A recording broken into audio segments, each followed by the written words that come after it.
भगवान बनना है, भगवान के बाजू में बैठना है, वो भगवान बनने की कला को आत्मसात करना है, वो भगवान बनने की हैसियत को लाना है और अपना मंगलाचरण है कि तीर्थंकर बनना है तो माता पिता की वही आवृत्ति को मानो करते हो, तीर्थंकर बनना है तो दीन दुखियों की वही आवृत्ति को मानो करते हो, तीर्थंकर बनना है तो मुख पशु की वही आवृत्ति को मानो करते हो, तीर्थंकर बनना है तो अपने परिवार की वही आवृत्ति को मानो करते हो, तीर्थंकर बनना है तो जनवाणी की वही आवृत्ति को मानो करते हो, तीर्थंकर बनना है तो भगवान की वही आवृत्ति को मानो करते हो, तीर्थंकर बनना है तो मंदिरों की वही आवृत्ति को मानो करते हो, तीर्थंकर बनना है तो स्व की वही आवृत्ति को मानो कर्तव्य। और स्व की वही आवृत्ति में चार बातें जो अपनी चल रही, आत्मनिरीक्षण, जो पाना है वही सोचना है, एक्शन और एक्शन के साथ जिम्मेदारी लेना है, और तीन खिड़कियां, पहली संभावना की, फिर पहल की, और फिर ईमानदारी से आकलन की, और फिर अलग अलग बिंदुओं पर चर्चा अपनी चल रही थी कि हम एक इतना किया है तो अपनी खुद वर्किंग करें और लिखें, और अपना उनके राइटिंग वर्क में उसकी वर्कशीट बनाएं। उस वर्कशीट आप लोगों को तैयार हमने कराई थी, और जो हमारा मुख्य दूसरा बिंदु था वो सोचिए जो पाना चाहिए। इसमें अपन ने बात करी थी, यदि आपने सही लक्ष्य बना लिया, समझिए आपने आधा सफ़र तय कर लिया। आत्मनिरीक्षण के बाद आपको स्वयं के जीवन की एक स्पष्ट तस्वीर सामने नज़र आती, मैं क्या हूँ, मैं अपने बच्चों की नज़र में क्या हूँ, मैं अपनी पत्नी की नज़र में क्या हूँ, मेरा क्या कैरियर है, मेरा कैसा व्यक्तिगत जीवन है, वो सब कुछ अपने आप सामने आ जाता है। आज आप कहाँ हैं और इस दूरी जहाँ पहुँचना है, क्या पाना है, उसने कितने कदम हमें चलना है, सब कुछ अपने आप स्पष्ट रूप से नज़र आ जाता है। और मैंने कल आप लोगों को बताया था कि लक्ष्य निर्धारण में आमतौर से जो छोटी छोटी गलतियां होती है वो यही होती है कि बहुत बड़ा है तो लक्ष्य हो जाता है, और लक्ष्य भी हो जाता है तो उसकी कोई समय सीमा हम निर्धारित नहीं करते हैं। तो समय सीमा जब निर्धारित नहीं होती है, लक्ष्य नापने योग्य नहीं होता है, अस्पष्ट लक्ष्य होता है, वो सब आपके बीच मैंने रखा था। आपको मकान तो लेना है लेकिन कब, तारीख ही नहीं मालूम, कहाँ यही नहीं मालूम, वे कहाँ कब, ये बहुत ज़रूरी है। क्योंकि परिवार के क्षेत्र में, कार्य क्षेत्र के क्षेत्र में, या व्यक्तिगत या सामाजिक क्षेत्र में आप क्या पाना चाहते हैं उसके लिए स्पष्ट लक्ष्य रखिए। और कल पेड सिद्धांत भी आपको बताया था, पीयर अफर्मेशन और ड्रीम क्रिएशन, ये सिद्धांत भी बताया। सिर्फ वो ही सोचिए जो आप पाना चाहते हैं। लक्ष्य प्राप्ति के बाद, जो लक्ष्य मिलने के बाद अनुभूति होती है, उसको विजुलाइज करने का प्रयास कीजिए, अंदर की नकारात्मक धारणाओं को निकालिए। और जो लक्ष्य आपने परिवार के लिए, कार्य क्षेत्र के लिए, स्वास्थ्य के लिए, व्यक्तिगत रुचियों के लिए या समाज शहर के लिए बनाए, तिथि निश्चित किए, और तिथि के बाद उसको वार्षिक ऑडिट उसका निश्चित होना चाहिए। ये निश्चित बात है कि लिखकर जो आप पाना चाहते हैं वो लिखेंगे तो वो स्वयं को उसके विषय में स्थिर हो जाएंगे कि हमें ये पाना है। जब विषयों पर सोचना आप प्रारंभ करते तो हमारा लक्ष्य सर्वांगीण हो जाता है, और फिर हम हर क्षेत्र में आगे बढ़ने लगते। हर क्षेत्र के लक्ष्य बनाने से हम सबको संतुष्ट कर देते हैं और सबके लाडले बन जाते हैं, क्योंकि हमने लक्ष्य तय कर लिया है तो सबको मालूम है कि इस ओर बढ़ रहे हैं, वो उसी ओर बढ़ते हम चले जाते हैं। आज बात आपसे करनी है हमें कि जो सोचा उस पर कार्य कीजिए, जो आपने सोचा है उस पर कार्य कीजिए, उसकी भी वर्कशीट बनाइए। जो उस पर सोचा कार्य कीजिए का मतलब क्या, एक्शन, इसको मैंने नाम दिया था एक्शन। सटीक कार्य योजना, पूरे जुनून के साथ उस पर लग जाइए, उस पर अपने आप को लगा दीजिए। ये जो तति चरण है इसके दो हिस्से मैंने बांटे हैं, एक हैगा स्व पुरस्कार और दूसरा हैगा स्वदंड। एक हैगा स्व पुरस्कार, स्वयं को पुरस्कार देना। सब परीक्षा से सब डरते हैं, लेकिन अच्छा सीखे परीक्षा से नहीं डरना चाहिए, लेकिन डरते हैं। फिर भी बहुत सारे लोग तो आ गए थे परीक्षा, कल आप लोगों ने दी हैगी। तो बस उस परीक्षा के बाद जो पुरस्कार मिलता है वो स्व पुरस्कार, और फिर उसके बाद पुरस्कार तो ठीक है लेकिन साथ साथ में स्व दंड भी। तो यही बात इन दो लक्ष्यों में दिए। मतलब सबसे पहला पड़ाव हमारा हैगा आत्मनिरीक्षण। सबसे पहला पड़ाव क्या है, आत्मनिरीक्षण। यदि निश्चित रूप से आप आत्मनिरीक्षण के दौर में आगे बढ़ गए तो फिर दूसरे पड़ाव पर पहुंचिए। जो सोचिए मतलब जो आपने सोचा है वो पाना चाहते हैं तो लक्ष्य निर्धारण, और फिर जो सोचा उस पर कार्य कीजिए। तो उसके दो हमने किए हैं, स्व पुरस्कार और स्वदंड। मतलब यदि आप सही समय पर लक्ष्य प्राप्त कर रहे हैं तो आप खुद को पुरस्कार देवें, और अगर लापरवाही है तो आप स्वयं को दंडित करें। बहुत बड़ा कार्य है अपने आप को दंडित करना भी, और बहुत अच्छा कार्य अपने आप को पुरस्कार करना भी। यदि हम अपनी कार्य क्षमता बढ़ा रहे हैं, ज़्यादा कार्य कुशल हो रहे हैं, अपने लक्ष्य प्राप्त कर रहे हैं, तो हमें जश्न मनाने का पूरा अधिकार है, हमें खुशी मनाने का पूरा अधिकार है, हमें पार्टी देने का भी पूरा अधिकार है। ठीक है ना, खुश हो जाएंगे आप पार्टी के नाम से, क्योंकि हम अपनी कार्य क्षमता को बढ़ा रहे हैं, हम अपनी कार्य कुशलता को बढ़ा रहे हैं, हम अपने लक्ष्य को प्राप्त कर रहे हैं। तो फिर जब हमने अपने लक्ष्य को प्राप्त कर लिया तो हम क्यों नहीं जश्न मनाएं, क्यों नहीं हम अपने आप की खुशी को वायरल करें, खुशी को बांटें, सभी के बीच में रखें, सभी को बताएं। बताने का अधिकार है, क्योंकि हमने कुछ पाया है, जो पाया है तो उसको बताने में कोई बाधा नहीं है। लक्ष्यों का सफ़र शुरू होते ही सफलताओं और असफलताओं का सिलसिला शुरू हो जाता है, निश्चित मान के चलना।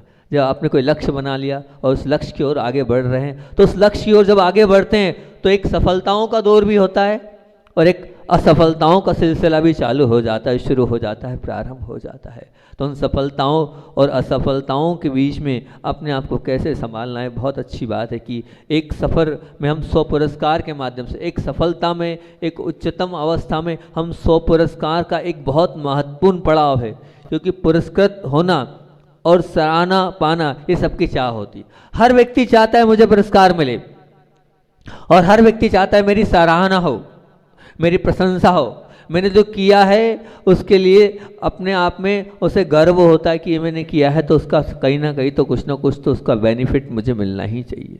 मतलब पुरस्कार प्रेरणा देता है, एक पुरस्कार प्रेरणा देता है, श्रेष्ठता का पैमाना बड़ा बनाता है वो पुरस्कार, और साथ साथ में अन्य लोगों को राह दिखाता है वो पुरस्कार।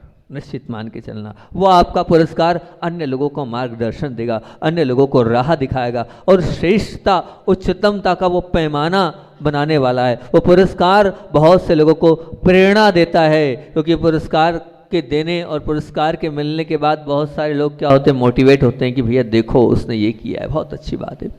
लेकिन कहानी ये है कि आज की मशीनी ज़िंदगी में लोगों के पास एक दूसरे की सराहना करने का समय ही नहीं है, एक दूसरे की प्रशंसा करने का बिल्कुल है ही नहीं, वो चाहते ही नहीं, क्योंकि इतना समय ही नहीं उनके पास कि कहाँ हम सराहना करें, कहाँ हम दूसरों की प्रशंसा करें, बल्कि दूसरों की उपलब्धियों पर खुश होने की बजाय जलन और प्रतिस्पर्धा और बढ़ती चले जा रही है आज के इस दौर में। वो प्रशंसा तो एक तरफ रह गई, वो सराहना तो एक तरफ रह गई, लेकिन हो क्या रहा है, उनकी खुशियों पर हम खुश तो नहीं हो रहे हैं, बल्कि अंदर से जलन की वो भावना हमारे अंदर और बढ़ती चले जा रही है, हमारे अंदर प्रतिस्पर्धा की भावना और बढ़ते चली जा रही है। हम उनकी प्रशंसा तो नहीं कर रहे हैं, बल्कि उनके लिए और गड्ढे बोते चले जा रहे हैं। वो गड्ढा उनके लिए नहीं बोल रहे हो आप, ये गड्ढा आप अपने लिए करते चले हो। इसलिए क्या करें, अब कोई प्रशंसा नहीं कर रहा है, कोई सराहना नहीं कर रहा है, कोई हमें मोटिवेट नहीं करता है। इसलिए सबसे अच्छा तो ये है कि स्वयं के श्रेष्ठ कार्यों हेतु दूसरों से सदैव सराहना की उम्मीद बेमानी है।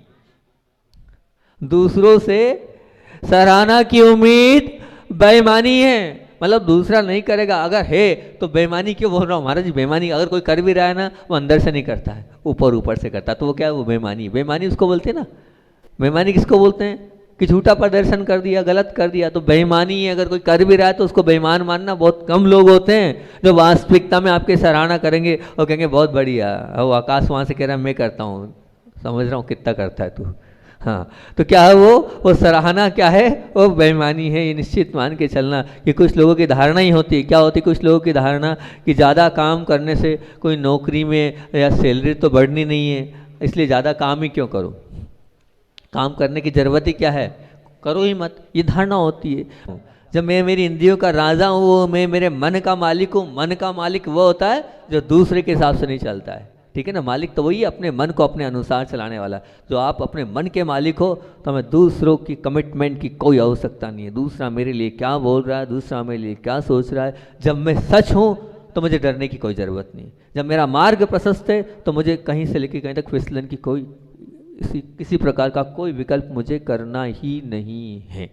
करना भी नहीं चाहिए। बस आप सच्चे और अच्छे होना चाहिए। बस मैं तो इतनी बात बोलता हूँ, अगर आप सच्चे और अच्छे हैं तो आपको किसी प्रकार की चिंता करने की कोई ज़रूरत नहीं है, क्योंकि हम अपने लक्ष्य की ओर अपने हिसाब से आगे बढ़ रहे हैं और बढ़ते चले जाएंगे। उसमें कोई रोके, कोई टोके, उसकी रोक से, उसकी टोक से, उसकी बात से हमें अपने रास्ते को बदलना नहीं है, और ना ही किसी की प्रशंसा की हमें भूख रखना चाहिए, क्योंकि मेरे कान क्या है, किसी की प्रशंसा के भूखे नहीं हैं। बिल्कुल वो आपको अपने जीवन में रखना चाहिए।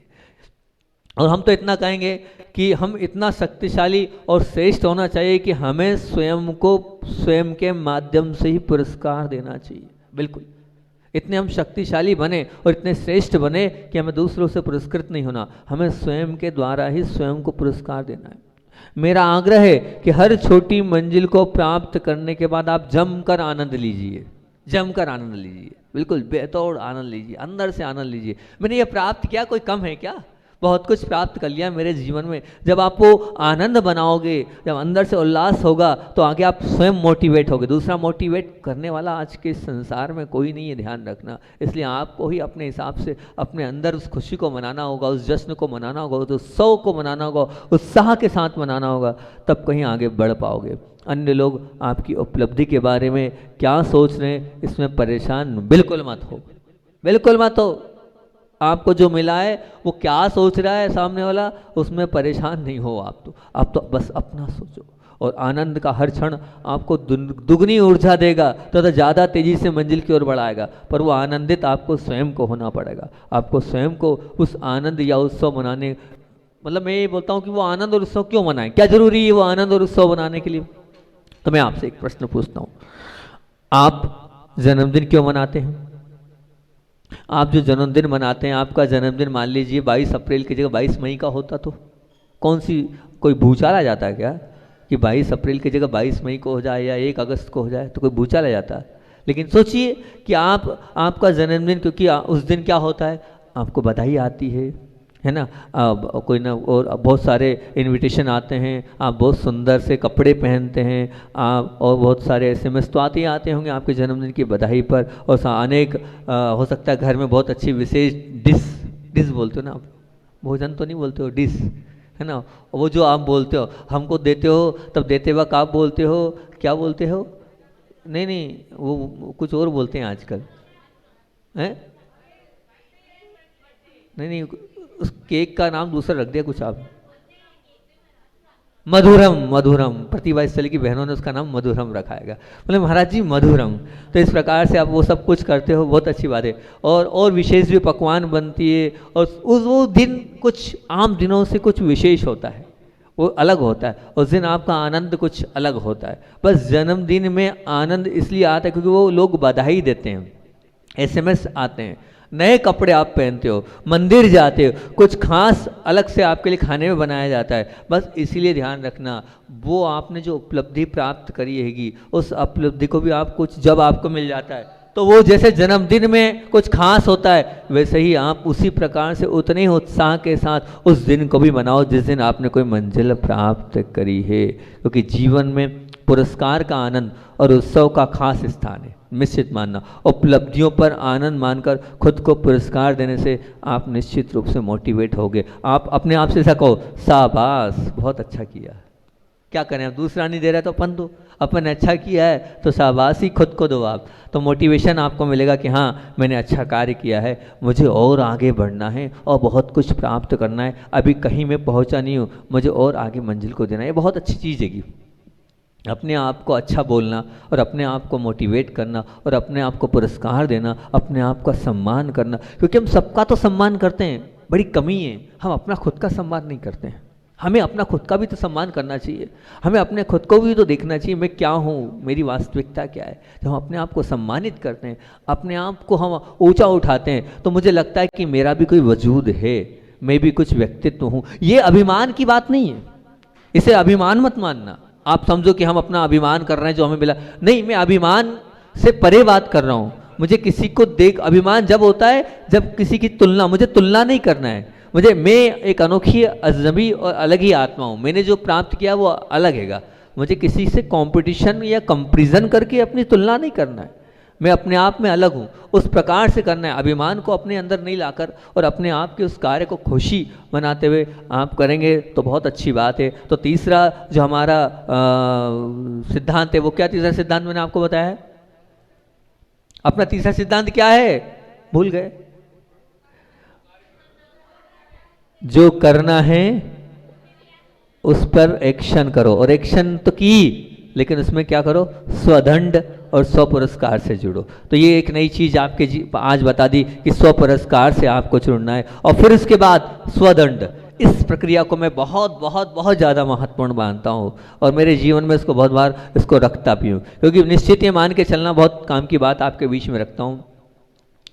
इंसान की प्रतिस्पर्धा, इंसान की प्रतिस्पर्धा पहले स्वयं से होनी चाहिए। इंसान की प्रतिस्पर्धा पहले स्वयं से होनी चाहिए, और हर आने वाला दिन बीते हुए से बेहतर हो। हर आने वाला दिन बीते हुए से बेहतर हो। योग्यता का यही मापदंड होना चाहिए। योग्यता का यही मापदंड होना चाहिए। आप किसी से तुलना मत करो, ना करना है ना करना चाहिए। आप अपने आप से तुलना करो, और अपने आप से तुलना करने के बाद मैं कल क्या था और आज मैं क्या हूं। कल किस मंजिल पे खड़ा था और आज किस मंजिल पे खड़ा हूं। कल से अपने आप को तलाशो और आज पे अपने आप को टटोलो। जब कल से आज आप देखोगे तो अपने आप को ऊंचाइयों तक पाओगे, तो बहुत आगे बढ़ जाओगे। अपने आप को तलाशना होगा, अपने आप को पूछना होगा, अपने आप से बात करनी होगी, और अपने आप की तुलना आपको करनी होगी। वो तभी हो पाएगा जब आपको ये फिक्र होगी कि मुझे अपने आप को दंडित भी करना है। यदि लक्ष्य बनाने के बाद उन पर आपने कार्य नहीं किया, यदि आलस्य करा, यदि लापरवाही है, यदि टालमटोल है, यदि शॉर्टकट का कोई आपने रास्ता बना लिया, और अपने काम पर अगर आपका फोकस नहीं है, आप फोकस नहीं लगा रहे हैं, तो स्वयं किए गए वादे से अगर आप मुकर रहे हैं, मुकर गए हैं, मुकरते हैं, इन सब परिस्थितियों की यदि आप एक जिम्मेदार व्यक्ति हैं तो आपको कठोर निर्णय लेने चाहिए अपने लिए। कठोर दंड तैयार करना चाहिए आपके लिए। जिस प्रकार आप उपलब्धियों पर स्वयं को पुरस्कार करने के लिए आतुर थे, व्यातुर थे और अपने आप में प्रसन्नचित्त थे, उसी प्रकार अपने स्वयं के लापरवाहियों पर, अपने स्वयं की गलतियों पर, अपने स्वयं के पापों पर आपको दंडित देने का भी पूरा पूरा अपने पास अधिकार रखना चाहिए, और वो कार्य करना चाहिए।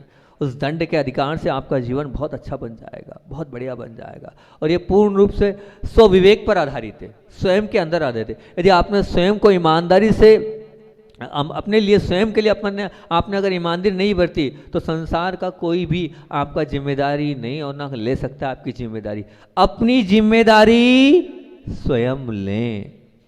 जिस दिन आप अपनी जिम्मेदारी स्वयं लेना सीख जाएंगे, उस दिन आप बहुत अच्छे व्यक्ति बन जाएंगे। आपने बहुत सारे लोगों की जिम्मेदारी, मेरी पत्नी की जिम्मेदारी, मेरे बच्चों की जिम्मेदारी, मेरी उस पर की जिम्मेदारी, उसकी जिम्मेदारी, क्या कभी अपनी जिम्मेदारी ली आपने? अरे अपनी भी तो जिम्मेदारी लो।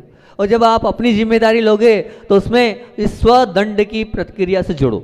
जो स्वदंड की प्रक्रिया से आप जुड़ जाओगे तो आपने अपनी जिम्मेदारी वास्तविकता में ले ली। अभी तक आपने अपनी जिम्मेदारी नहीं ली है। जिम्मेदार वो होता है जो वास्तविकता में सटीकता के साथ विचार करता है कि कहाँ मैं गलत हूँ और कहाँ सही हूँ, वो जिम्मेदार होता है। अगर लगता है कि मैंने गलती करी है तो पनिशमेंट रखो। आप पनिशमेंट की उस कड़ी से जुड़ो और अपने जीवन को पनिशमेंट से जोड़ो। मतलब कैसे पनिशमेंट से जोड़ सकते हो? मान लीजिए आप लगता है मुझे ये करना था और मैं नहीं कर पाया, तो मैं नहीं कर पाया तो सबसे अच्छी बात है खाने में कोई भी जो आपको बहुत पसंद है वो छोड़ दो। अरे भाई भैया, अगर लगता है कि हमने कुछ गलती करी है तो उस चीज़ को छोड़ दो ना। 8 दिन, 15 दिन, महीने भर, 2 महीने, 4 महीने, साल भर, जितना कर सकते हो, भले 1 दिन के लिए छोड़ो। हम ये नहीं कह रहे हैं, अपने अनुकूलता सा, लेकिन छोड़ो आप। अगर वास्तविकता में आप चाहते हैं कि हमें अच्छा बनना है तो स्वदंड की प्रक्रिया से वो जो चीज़ सबसे ज़्यादा पसंद है, आप मान लीजिए चाय के बिना नहीं रह सकते तो चाय को छोड़ो, आप पाउच के बिना नहीं रह सकते तो पाउच को छोड़ो। स्वदंड की प्रक्रिया तो यही कहती है कि जो चीज़ ज़्यादा हमारे क्लोज है, उस चीज़ को जब हम वो छूटती है तो हमें लगता है कि हाँ हमने अपराध किया है, वो अपराध स्वीकार है। बाकी मान लो अब आपको बोल दिया छोड़ देना, अब जो चीज़ नहीं खाते वो छोड़ते हो तो कोई मतलब की थोड़ी है। वो चीज़ छोड़ो जो खाते हो और जो बहुत प्रिय है, जिसके बिना आप नहीं रह सकते हो। देखो कितना परिवर्तित और कितना परिवर्तन आता है आपके जीवन में। मान लीजिए और हम ऑफिस जाते हैं तो 1 घंटा ज़्यादा कार्य करेंगे, ये भी कर सकते हो। या और चाहें तो आसपास का कोई विद्यालय हो, उस विद्यालय में जाकर हम ज्ञान दान दे देंगे।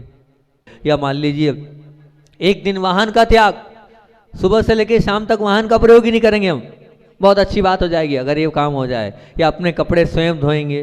या और अच्छा करना हो तो हम कुंडलपुर बाबा के, बड़े बाबा के आसपास के तीर्थ वंदना के लिए जाएंगे। या हो सकता है तो साधुओं को आहार देने चले जाएंगे, या शांति विधान करेंगे, या सिद्ध चक्र विधान करेंगे।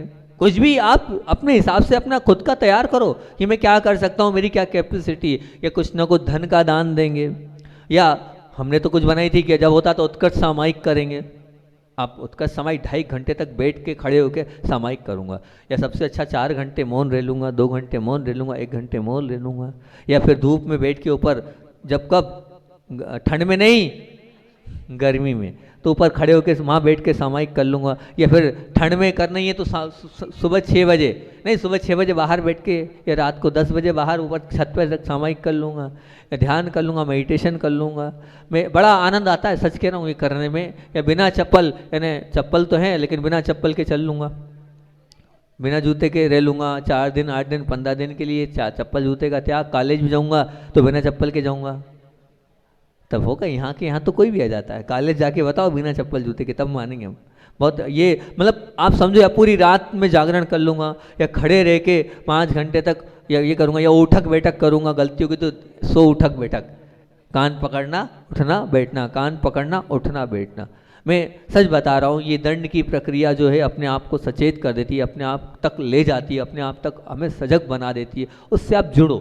आप जब दंड दोगे अपने आप को तो आप अच्छे बनते चले जाओगे। हमने जो आपको बताया था चार्ट, चालू तो हम नहीं कर पाए, बोलते बोलते हैं लेकिन चालू करते नहीं हैं हम, क्या करें, हमारी कमी हैगी। तो उसमें यही हमने कुछ प्रायश्चित निश्चित किए हैं कि या तो रस का त्याग, या 6 घंटे तक मौन रहना, या फिर आँख से आँख नहीं मिलाना 10 घंटे तक, या खड़े होकर जो है वो करना, या रात्रि जागरण करना, या उपवास करना। तो उसमें जब जब मैं आपको अपनी अनुभूति बता रहा हूँ, जब गलती हो जाए, और गलती हो जाने के बाद फिर अपन वो प्रायश्चित करते हैं, और प्रायश्चित के बाद बड़ा आनंद आता है कि बाहर बैठे हैं, ठंड लग रही है, और ठंड में दूर बिल्कुल काँप रहे हैं, और काँपते काँपते 20 मिनट बैठना है, 20 मिनट तक की माला फेरना है, तो बड़ा आनंद आता है। वो 20 मिनट के बाद जब अंदर आते हैं और जब अपने हाथ पैर घींचते हैं, पूरे एकदम ठंडे हो जाते हैं, लगता है कि हाँ बहुत बड़ा काम अपन ने कर लिया है। आनंद अलग ही उस चीज़ का आता है। उस आनंद का अनुभव करो, उस आनंद को आप लो।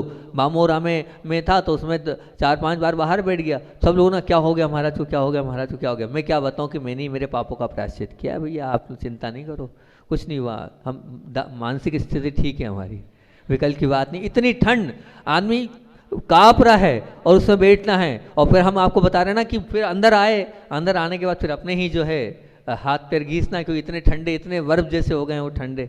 और उसमें वहाँ तो बहुत माइनस, मतलब 5-6 तक टेम्परेचर जाता है था बामोरा का, जो हम थे उस समय वहाँ पर। तो ये जब दोगे तो उसका एक आनंद आएगा। रात भर जागरण कर रहे हैं, रात भर खड़े हो गए, रात भर बैठ गए, रात भर अपने पापों का चिंतन किया, हमने क्या गलत किया, क्या किया, अपने नंबरों को चेक। हमने तो आपको फाइल भी बताई थी अपनी एक, अब यहाँ रखी नहीं, अरे पुण्य से रखिएगी, यहीं रखिएगी। ये फाइल जो हमने उस दिन बताई थी आपको, पूरा ये पेपर और ये पीछे 288 नंबर का ये, और पूरा पनिशमेंट पेपर इसमें, कि किस प्रकार से क्या क्या पनिशमेंट रहता है हमारा, कि कितने नंबर आए तो क्या काय क्लेश करना है, किस प्रकार से अगर मान लीजिए नंबर कम आए तो रस त्याग करना है, या नमोकार मंत्र की माला फेरना है, ये पूरा है। और पूरे सिस्टम है सुबह से लेकर रात तक का पूरा बना हुआ है कि हम सुबह से उठते हैं तो सामायिक में अगर हिल गए तो 1 नंबर कम, हमने प्रतिक्रमण हाथ जोड़ के नहीं किया तो 1 नंबर कम। पूरा सिस्टमेटिक है वो, हर चीज़ का, हर प्रकार से। वो आहार में गए तो आहार में अगर मान लीजिए कुछ गलती हो गई तो हर एक का अलग अलग नंबर है, उस नंबर को हम काउंटिंग करते हैं, फिर 0 आते हैं तो उसको पनिशमेंट करते हैं। लेकिन यहाँ हमने नहीं किया, निश्चित रहना, एक बार भी नहीं इसको फॉलो हम कर पाए। 1-2 दिन कर पाए तो कर पाए होंगे, बाकी नहीं कर पाए हम फॉलो। लेकिन हाँ इतना ज़रूर है, इसको फॉलो करने से चर्या बहुत उत्कृष्ट हो जाती है, चर्या में बहुत ही विशुद्धि बढ़ती है, और हम अपने लक्ष्य तक पहुँचते हैं। ऐसा लगता है हमें फेल नहीं होना है, हमें पास होना है, और पास होकर अच्छा नंबर लाना है, और अच्छे नंबर लाकर अपने जीवन को बहुत अच्छा बनाना है। तो अपने जीवन को बहुत अच्छा बनाने के लिए आप इस प्रकार के पनिशमेंट सीट बना सकते हैं। ये प्रैक्टिकल सुबह से लेकर रात तक की है मेरी प्रैक्टिकल शीट, इससे पूछा पीछे पूरा 100 दंड है। जो मैं जीता हूँ वो आपको बता रहा हूँ, अभी नहीं जी पा रहा हूँ, ये बात की बात है, लेकिन ये है। करेंगे तो बहुत अच्छे आप बन जाओगे। आँख किसी से मिलाना नहीं, किसी से किसी को बिना मतलब के बात करना नहीं, सब बातें इसमें हैं। लगभग 286 पॉइंट्स इसके पूरे सुबह से लेके रात को सोने तक के 286 बिंदु हैं। उन पर आप करें तो बहुत अच्छी बात है कि इस प्रकार स्वयं को आप अगर दंडित करेंगे, जब बड़ी गलती हो जाए तो दंड भी बड़ा और कड़ा दें। ये विचारधारा आपको क्या बना देगी? आपको अनुशासित बना देगी, आपको एक सफल लीडर बना देगी। अगर आप इस प्रकार से बनेंगे, आप अपने आप को अनुशासित रखेंगे तो आप एक सफल लीडर बन जाएंगे। इस क्रिया से आप स्वयं अपने आप से डरना सीखने लगेंगे। अपने आप से डर होना चाहिए। दुनिया से डरने वाला कभी डरता नहीं है, जो अपने आप से डरता है वही सच्चा डरने वाला होता है। आप अपने आप से डरने लगेंगे, अपने कार्यों में निपुणता अपने आप आती चली जाएगी। आपकी वो टालम टोल की वो बहाने की आदत पर अंकुश लग जाएगा। निश्चित मान के चलना, क्योंकि जो दंड मिला है उसको करने के बाद जो शांति मैंने बताई ना, और जो विशुद्धि बढ़ती है वो बहुत अधिक बढ़ती है। उस विशुद्धि से जो पुण्य बढ़ता है उससे हम और उत्कृष्टता की ओर आते चले जाते हैं। आप अपने द्वारा दिए गए दंड को बहुत अच्छे से करोगे तो ये मान के चलना आप अपनी नज़र में एक ईमानदार व्यक्तित्व के रूप में अपने आप को स्वीकारोगे। अपने आप को दंडित आप करोगे तो एक ईमानदार व्यक्तित्व के रूप में आप अपने आप को स्वीकारते चले जाओगे और एक ईमानदार छवि आपके जीवन में आपकी बन जाएगी। उधर इशारा हो गया, समय हो गया। पूज्य गुरुदेव का संस्मरण तो सुना ही दूँ 2-3 मिनट 4 मिनट में। पूज्य गुरुदेव का है बहुत बड़ा संस्मरण, कम समय में सुनाने का प्रयास करता हूँ। वीतराग मुद्रा को देखकर और मोक्ष मार्गी को देखकर वास्तविकता में सब अपने आप नतमस्तक हो जाते हैं। पूज्य गुरुदेव, बहुत पुरानी बात, सन 1998 की बात बता रहा हूँ। गुरुदेव ने बिहार करते करते सागर प्रवेश किया तो मिलिट्री एरिया से निकलते हुए निकल रहे थे तो कहीं एक बहुत वृद्ध रिटायर सैनिक थे। उन्होंने जैसे अचश्री को देखा तो एकदम वो देखते ही हतप्रद रह गए और वो पीछे पीछे भागते भागते गुरुदेव के साथ वो पैदल विहार करते करते भाग्योदय में आ गए। और उनकी भावना थी कि ये क्या है मुद्रा, किस प्रकार की, मुझे इनसे मिलना है, इनसे बात करना है। पर कमेटी वालों और वहाँ की अवस्था और व्यवस्था से अंदर घुस नहीं पाए। फिर 5-6 दिन बाद वो किसी तरह से वहाँ आए। आने के बाद गुरुदेव के चरणों में गए। उनका नाम था महेंद्र सिंह जाट, जाति के जाट थे, रहने वाले हरियाणा के थे, लेकिन वहीं सर्विस पूरी सागर में करी उन्होंने। वहीं पे वो है मिलिट्री में, वहीं रहने लगे वो परिवार सहित। अब आचार्य श्री जी के सामने वो बोले, ए बाबा, मेरे जीवन में शांति नहीं है, मुझे शांति प्रदान करो, किसी तरह से मुझे शांति मिल जाए, मैं इतना ही आपसे प्रार्थना करता हूँ। और तो आचार्य श्री ने कहा, कुछ खाते पीते हो? बोले, हाँ बाबा, अभी 8 दिन पहले जब आप आ रहे थे तो मैं वही मांस लेने जा रहा था, वो तो हमारा भोजन है। आचार्य श्री ने कहा, उसको छोड़ दो, उसको छोड़ दो। और फिर उसके बाद वहीं महाराज जी खड़े थे और उनसे कहा कि इनको मंत्र सिखा दो, नमोकार मंत्र। बड़ी उनसे ही वहाँ पर मंत्र, महाराज जी थे अलग अवस्था में, अजित सागर जी, उन्होंने उनको मंत्र सिखाया, मंत्र याद कराया, आचार्य श्री की फ़ोटो दी, उन्होंने बड़े श्रद्धा के साथ उसको लिया। और लेने के बाद सब पूरा मंत्र तो जपा ही, साथ में सब बातों का त्याग कर दिया। और पूरी गर्मी 2 महीने, मार्च की बात थी, चातुर्मास विवाह 6 महीने, प्रतिदिन सुबह आहार देखने आना, शाम को वैयावृत्ति में आना। उनका जो बालक था वो भी आ रहा है और प्रतिदिन वैयावृत्ति और सेवा में संलग्न हो रहा है। ये आचार्य श्री को देखने के बाद इस तरह से प्रभाव होता है कि कहाँ तो वो कहाँ पापों में संलग्न थे और कहाँ वो इस प्रकार से अपने जीवन को बदल दिया। एक जाट भाई महेंद्र सिंह जाट जो थे, जो हरियाणा के रहने वाले थे, वो सागर में आज भी अभी भी है और उन्होंने अपने जीवन को बदल दिया। 2 लाइन बोलकर, क्योंकि आकाश को भी सुनाना है, अपनी बात को मैं विराम दूंगा कि रूप वीत रागी लखे, रूप वीत रागी लखे, पापी तजदे पाप। रूप वीत रागी लखे, पापी तजदे पाप, गुरु चरणों में बैठकर हरता अपने श्राप। गुरु चरणों में बैठकर हरता अपने श्राप। बोलिए आचार्य विद्यासागर जी महामुनि राज की जय।